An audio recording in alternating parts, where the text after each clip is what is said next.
নিম পাতা তেতো হলেও যেমন মানুষের শরীরের পক্ষে ভালো, তেমনি কিছু মানুষের কথাও কঠোর হলেও তোমার ভবিষ্যতের জন্য খুব ভালো।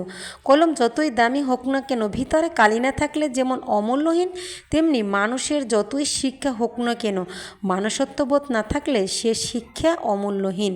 ছোট ছোট ভুল যেমন শিক্ষা দিতে শিখে, মনে রাখবে হোঁচট সবসময় ছোট ছোট পাথরের সাথেই লাগে, পাহাড়ের সাথে নয়।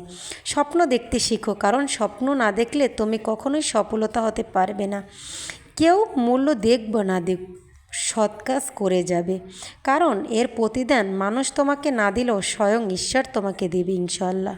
প্রতিশোধ নেওয়ার দরকার নেই, সময় তোমায় হয়ে প্রতিশোধ নিয়ে নেবে। যদি তুমি কখনো অপমানিত বোধ করো, তবে অপরকে সেটা বুঝতে দিবে না। পৃথিবীতে যারা নালিশ করতে পারে না, চুপ করে থাকে, তারাই কিন্তু উল্টো আসামি হয়ে যায়। তবে কি জানো, মানুষ চুপ হয়ে থাকাটা